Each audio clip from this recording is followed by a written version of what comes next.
today I want to I just want to talk about a topic that is really dear to me and something that the Lord's been talking to me about in my little quiet times in the morning with my Bible and all that sort of stuff, is what's in your hand. And it goes a little bit, it's really hard to talk about mothers. It's not hard to say on Mother's Day that we appreciate you and all that, thank you for what you're doing and all the stuff that goes on.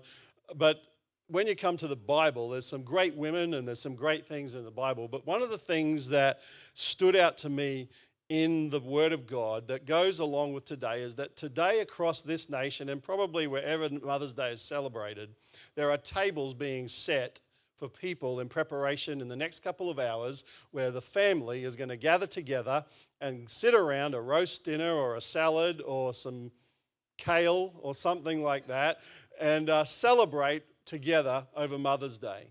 And one of the things that changes over Mother's Day is the group at the table. When I was growing up, you all went and you just went home after church because I was always in church. So you always went home and the table was there and Mum would always still do lunch. And sometimes Dad would take us out or buy something on the way home. But generally Mother's Day was out and my sisters would be there. But what I've noticed as time goes by, my sisters got married. And so then they would come and have Mother's Day lunch with us.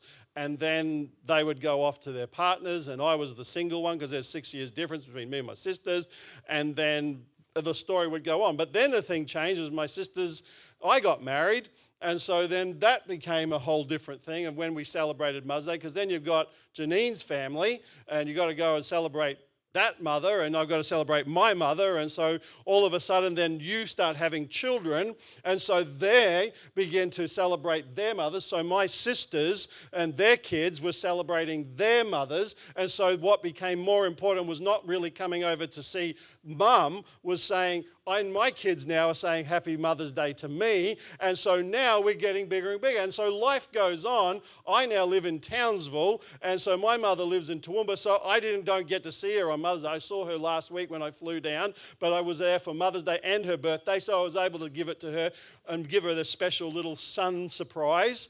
But I now have 3 kids. 2 of them have got their own children. Guess who's celebrating their Mother's Day? They're not really like, this is Mum, but we've got another mother to think about now. And it's like it just keeps getting bigger, bigger. And so we have got this thing in my family that we have Sunday lunch, regardless of whether or not you are here or not. So we have Sunday lunch at my house on Sunday, straight after church. My kids, us, it's always there. The deal with it is it's on. Whether or not you can come, that's irrelevant. The Sunday lunch is on. So today we've got Sunday lunch and we've got a few extras coming along and all that sort of stuff. But all the things that happen are around our table. And one of the things that happened around my table when I grew up was a lot of laughter. There was a lot of discussion. Sometimes there was even tears because somebody had to tell us some news. But always around our table were we welcome to come. Oftentimes, Janine's mum was a great hostess. You would go there and you would get great food. I remember her baking roasts all the time. She would use this barbecue thing, and now we have it. And you would cook up roasts and all that sort of stuff. It was disgusting to have to sit down and eat it, but it was always there. And I had to help it.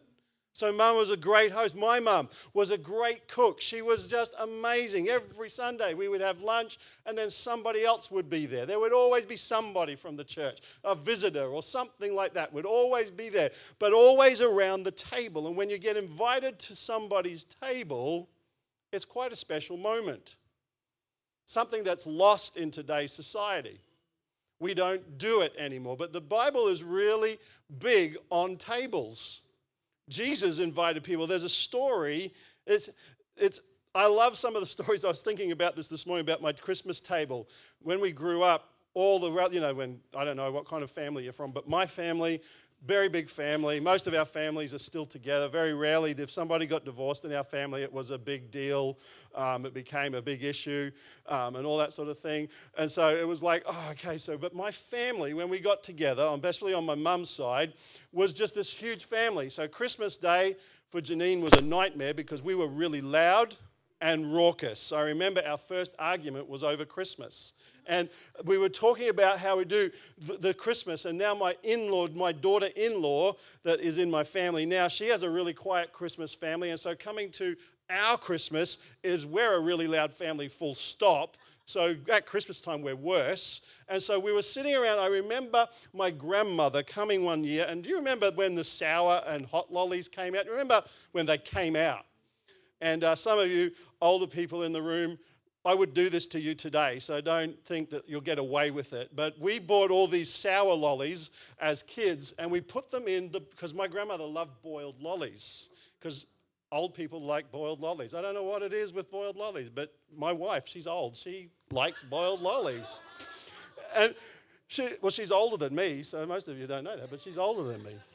And so we put them all together with the boiled lollies. And I'll never forget my grandmother. And we're all the kids. And we're all sitting around watching Nan. We're watching what's about to happen.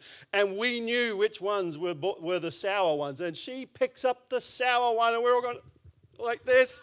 And I'll never forget Nan's face. She put it in her mouth. And my grandmother, if you ever knew, she was the lady, the lady of the house. She was just, when you had cups of tea, if you were invited over for tea, there was always sauces and little scones and little cakes, and they were always tiered, and you had a sponge cake, always a sponge cake. There was never not a sponge cake, and there was always scones. And so that's the kind of woman she was. And so she was just this lady, and I will never forget her face as the lolly went in.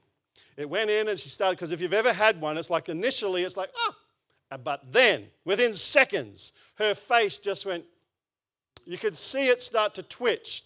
And she's like, And we're all like now cacking ourselves. We're just wetting ourselves laughing. And we're just like, this is hilarious. And Grandma's going, and then she's going, The little serviette comes up to her mouth and she, puts it down to the side, and then and she goes, what are you all laughing at? And we said, Nan, that is one of those sour lollies. And she goes, I thought it was a bit weird. That's just the way she talked. I just thought it was a bit weird, but anyway, I'll persevere. That was my Nan. She just persevered. She was married 3 times. All her husband got killed, so he wouldn't want to get married to her.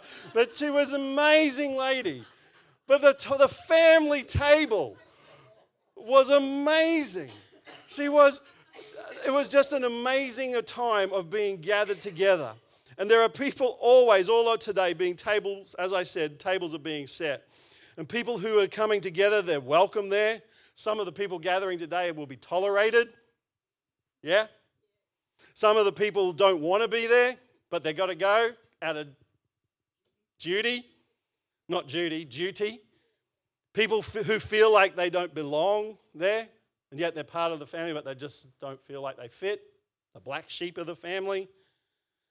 It's a space where people who can't make it or won't fill that space ever again will be at that table today or won't be at that table today. And so there's all sorts of things that are going to be happening at tables, and there's all the childhood memories that I've grown up with. I remember my dad used to walk around with a hot teaspoon. He used to put it in his cup of tea, stir it around, and he'd walk up around and get up and like he was pretending, and he'd come and tap it on the back of your neck. And you go, like that, and he'd go, that's a bee sting. Some of you are sitting there going, that's abuse. I said, no, it's not. It's not. I'll never forget some of the things my dad did at the table.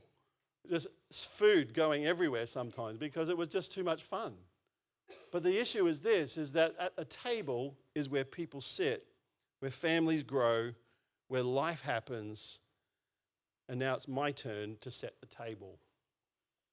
A meal is a familiar territory for Jesus. He is famous for feeding, as we heard this morning, 5,000 in Luke, 4,000 in Mark. He's notorious for eating with tax collectors. I don't know why the ATO gets a special mention in the Bible, but it always does. It says tax collectors and sinners.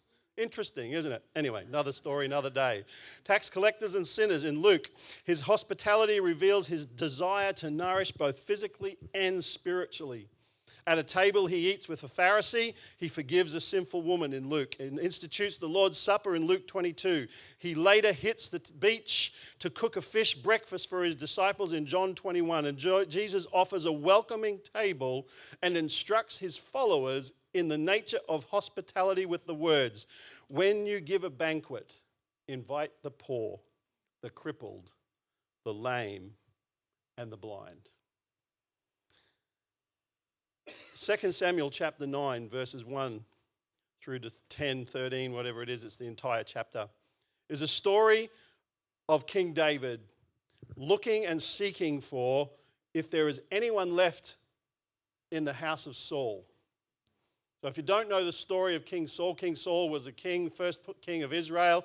He didn't turn out to be the best king. He did the wrong things and all that sort of stuff. He even tried to kill David and kill him clean off the face of the earth. And here's the point in time right now where David is now the king and he's looking for the last. Is there any last known relatives of King Saul? If many kings in these days would have asked that question, it would have been most likely to kill them. But here's this story. Then David said, is there yet anyone left of the house of Saul that I may show him kindness for Jonathan's sake? Now there was a servant of the house of Saul whose name was Ziba, and they called him to David. And the king said to him, are you Ziba? And he said, I am your servant. The king said, is there not yet anyone of the house of Saul to whom I may show kindness, the kindness of God? And interesting, he wants to show the kindness of God to this man. And Ziba said to the king, there is still a son of Jonathan who is crippled in both feet. So the king said to him, where is he? And Ziba said to the king, behold, he is in the house of Machir, the son of Amiel, in Lo-debar. Then King David sent and brought him from the house of Machir, the son of Amiel, from Lo-debar, Mephibosheth. This is a tough scripture to read. Mephibosheth, the son of Jonathan, the son of Saul, came to David and fell on his face and prostrated himself. And David said, Mephibosheth. And he said, here is your servant. And David said to him, do not fear, for I will show you kindness to you for the sake of your father Jonathan, and will restore to you all the land of your grandfather Saul. Pretty cool, eh? What a great king. And, listen to it, you shall eat at my table regularly. Again, he prostrated himself. What is your servant that you should regard a dead dog like me? Because remember, he's crippled, and in this day, this is not a good thing. And he's also the grandson of Saul who wanted to kill him. He could just get rid of him. But he said, who am I, basically? All that belonged to Saul and to all his house I have given to your master's grandson. He goes, verse 8. Again he prostrated himself and said, what is your servant that you should regard me as dead like a dead dog like me? Then the king called Saul's servant Ziba and said to him, all that belonged to Saul and to his house I have given to your master's grandson. You and your sons and your servants shall cultivate the land for him, and he shall bring in the produce so that your master's grandson may have food. That's amazing. Nevertheless, Mephibosheth, your master's grandson, shall eat at my table regularly. Now Ziba had 15 sons and 20 servants. That's how it ends. That's the chapter. But he says, he will eat at my table regularly. Mephibosheth, the grandson of Saul, he was disabled through an accident. The nurse was running with him. She tripped and fell on top of him, and he could never walk again. He was connected to the king who tried to murder Saul. But right now we see him invited to the table to eat regularly with David. It's an incredible thing to come and sit at a table. But more than that, it's a place to rest. It's an honor. What an honor to be invited to a table. It is an honor to be, I've been invited to a lot of people from here. You've invited Janine and I to your table, and we love being invited to people. People come to our place, and we're always, people say to me, there's too much food. Well, I would rather there too much, because we can always eat it. We can always do something with it afterwards, because it's a place where we gather, where we get to know each other. It's amazing what comes out when people are eating. It really is. They start sharing, especially if you serve up food that is really comforting. When you serve up a good roast dinner, it doesn't have to be flash. It can just be a good, simple, crispy potatoes, pumpkin that's burnt on the backside. Some people love it, some people hate it. But you get to start, and then dessert, when you bring dessert out. And when people start to sit down and they go, I couldn't fit another thing in, but I will have some of that. It's the way we do it at Christmas time. I couldn't eat again. I don't think we'll ever eat again. Well, that's just stupid. Because that afternoon we go and make sandwiches of everything we've just eaten. So it's an honor. But more than that, it's a place to be at rest, a place to be welcomed at. It's to be nourished, and it's to be laughing at and cry with, to have discussions, to be told news, whether sad or happy. It's a place where people gather. Matthew 9, chapter 9, verses 10 to 13 says this: Then it happened that as Jesus was reclining at the table in the household, behold, many tax collectors, here it is, tax collectors and sinners. Must be like a special place in hell, because they're separated, like they are separated. So there's something here. So whether they were like, because I think a lot of the tax collectors were Jewish people who turned against betrayed the Israelites, that betrayed their own people. So I have a feeling that's somehow, but that's another sermon. And tax collectors and sinners came and were dining with Jesus and his disciples. When the Pharisees saw this, they said to his disciples, "Why is your teacher eating with the tax collectors and the sinners?" But when Jesus heard this, he said, "It is not those who are healthy who need a physician, but those who are sick. Go and learn what this means. And I desire compassion, not sacrifice, for I did not call to the righteous, but to the sinners." And so Jesus invites us to his table now. We've been invited to the communion table. There's 3 tables that Jesus actually invites people to, and the first one is the one where he invites the broken, the crippled, the lonely. He invites them. He says, "Come on in and dine with me." The second table that he invites them to is the communion table. There's the Passover, is that they start, and the third one is where we see him on the beach cooking. There's no table, but he invites his disciples to come and dine with him, and he reveals himself to them at that point. Jesus invites us to come and sit at the table. Luke chapter 14 says this: "But when you give a reception, invite the poor, the crippled, the lame, the blind, and you will be blessed, since they do not have the means to repay you, for you will be repaid at the resurrection of the righteous." What an incredible scripture to think that every person right now that's walking this planet, whether they feel welcomed at any physical table today, tomorrow, or any time, because a lot of people today don't feel welcome anywhere, let alone the church, let alone where they should be welcome. And Jesus is telling us right now how to set a table for people that they are all welcomed at. He's building a place where there's a table where men and women can come and sit down without any judgment, without feeling like they don't belong, without feeling like there's nothing here for them. But there is a table for men, women, young people, children, whoever, to come and dine and sup with and feel welcome. One of the greatest pleasures in life that I find personally is when I go to the effort of making a meal for people who come over to my house.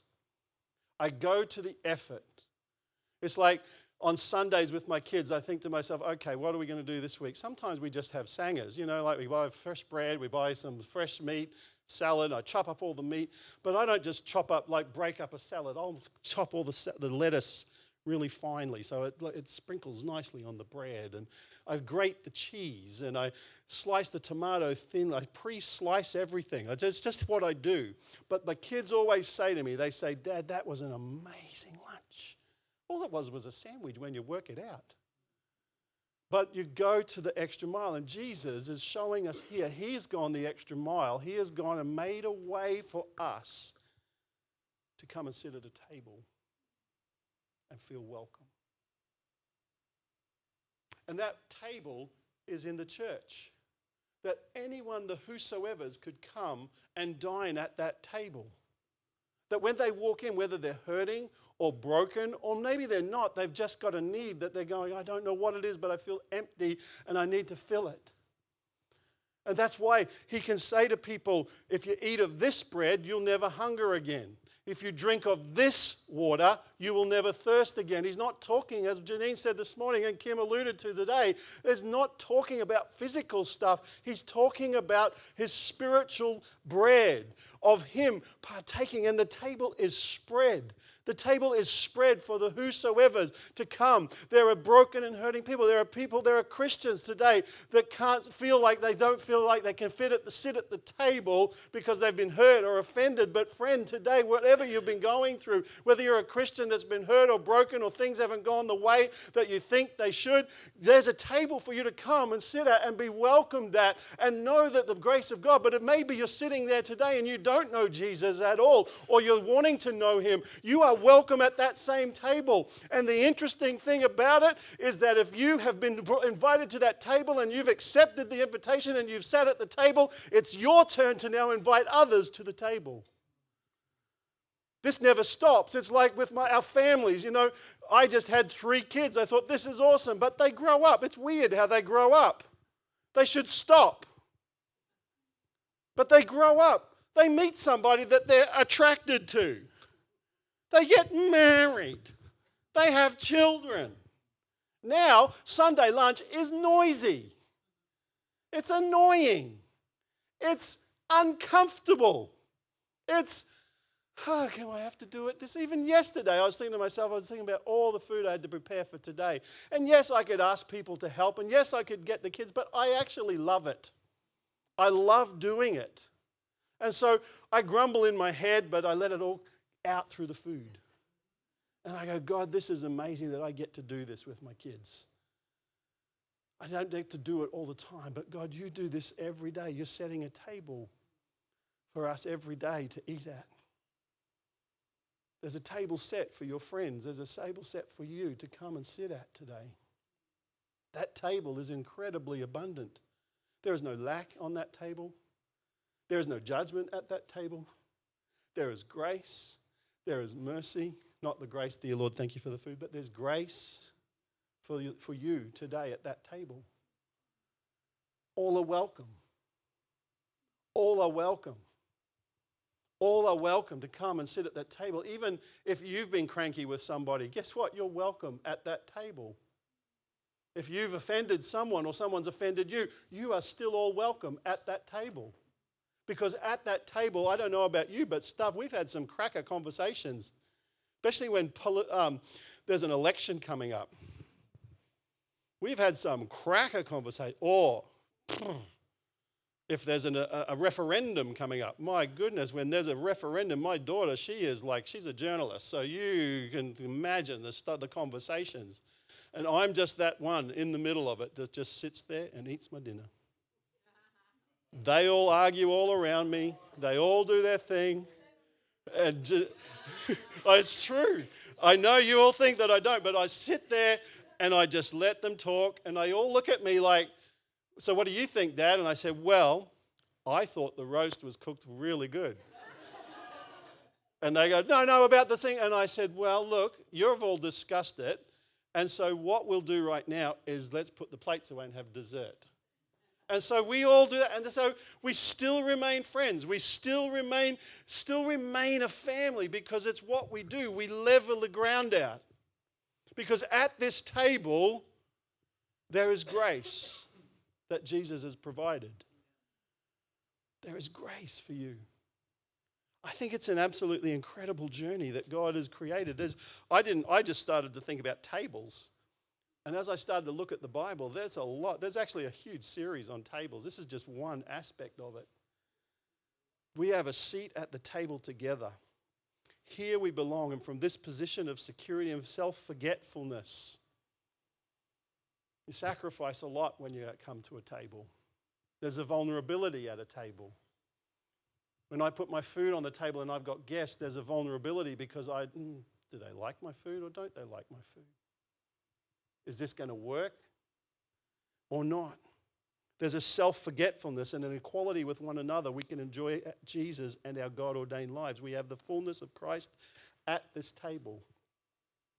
We have his power, his provision, and his purposes changing us from insecure, lonely, and rejected people to those belonging at the greatest table with the greatest king.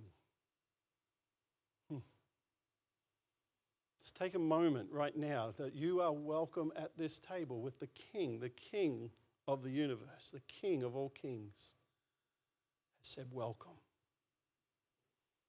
No matter what's happening to me, I know that all the seats that are sitting here provide equal access to every person in the fullness of Christ at all times. Every person that sits at that space is accessed to the fullness of Christ. I have everything I need right here. My life and yours are exactly as they should be. We can stop wishing for a different life because in this seat, we enjoy Jesus and the life that he has ordained for us. It's in this seat I'm safe. It's at this table I'm welcome. And that table today is set for the whosoevers. Whosoevers. Maybe you're a whosoever. If you're breathing, you've got 2 legs and 2 arms and ears and eyes, you're a whosoever. You're a whosoever who's welcome to come. And what do you have in your hands that you can invite others to this table?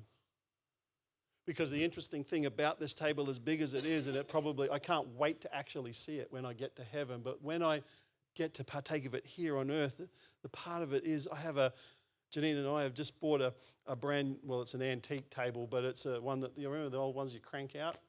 They roll right out. I don't know if you've seen them, but we've got one of those now, and it's so big, takes up more room than it needs to, but we can fit so many people at it. And we were sitting at it the other night, and the kids were saying, I love this table, there's so much room and all that sort of stuff, but that's my table. That's the table I get to invite people to introduce them to the peace of the kingdom that I have. Because that's my right and my responsibility now.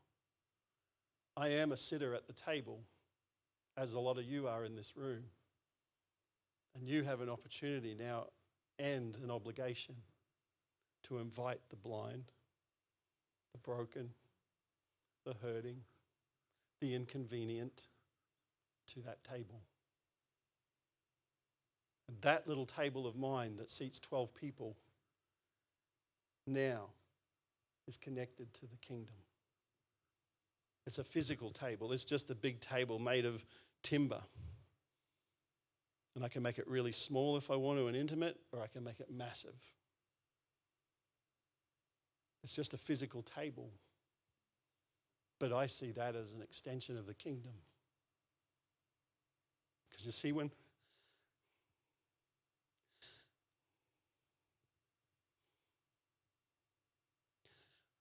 people sit at a table and that piece of food goes in their mouth and I watch a family begin to enjoy. My passion for people is that they would come and taste and see. See, Jesus invites us to taste and see that the Lord is good. Why do people not want this Jesus? Because of the religion that we've made it? Well, you've got to sit and you've got to have your knives and forks. You've got to eat from the inside out with your forks and knives. That's stupid. Use what fork you want to use. Well, you can't drink that with that glass. You've got to drink it. That's just stupid. Drink whatever you want from whatever glass you want. The principle is this. Take the food that's in front of you and get it in your mouth. The principle is this, is as you sit with the Savior, you sit with him and dine with him. And the desire that I have for our church is to be a church that people can come and dine and taste and see the Lord's goodness. There's a song that we learnt last week called Praise. It's just an incredible song. Just that we were singing it. Graham sent it again to me last night. You need to listen to this version. I listened to that version and I couldn't not listen to that version. I couldn't sleep. Thank you, Graham. But again, I saw myself sitting at the table and just praising him and just loving him for who he is and thinking of my kids and my son and my family and my friends and my people that I know that are today, I have friends whose mums have got dementia and stuff like that, and I have a mum with that sort of stuff now, and she won't even remember today. She doesn't even remember that I visited her this week. But the issue is that when I was there with her, the smile that was on her face and the time that we had together was so worth it because we got to dine at the table. There are friends today whose space where mum would be is empty because she isn't here with them anymore. And it's not the point of the whole thing because that's all the physical stuff that's going on. But I am talking about the table that is set before you to come and dine at. And that table has a spare seat next to you for that one that you are thinking about now that can be invited to dine at that table. This church, this house, this family is a family that stands together because God is with us. No matter what goes on in our world, no matter what we're feeling, no matter what we're thinking, no matter what happens, the thing that we're invited to is come and sit at the table and share a meal. Share a meal with a friend. I invite you to come. I think of my youngest now, and he's going to this church in Brisbane, and he's like so sold out to Jesus. I'm just so in love with what I'm seeing. So in love with seeing this kid that I thought would never turn. But Jesus turned him because he came to the table and sat. He came to the table and sat. And now he calls us up, he rings his mother on Friday, or texts his mother on Friday night and says, Mum, can you pray for me? I'm with my mate who's just in a really depressed state. He has a friend who's on antidepressants and goes into the psych ward, and when something goes wrong, he just can't handle life. A beautiful kid, beautiful young man, just totally messed up. And he said, Dad, Mum, can you pray that he sees that Jesus loves him, that he won't have to get to that point. I think, God, what an amazing Savior you are. You're inviting that young man to the table. The really sad part about it is many people don't want to come and sit at the table. So it's our job to make it inviting.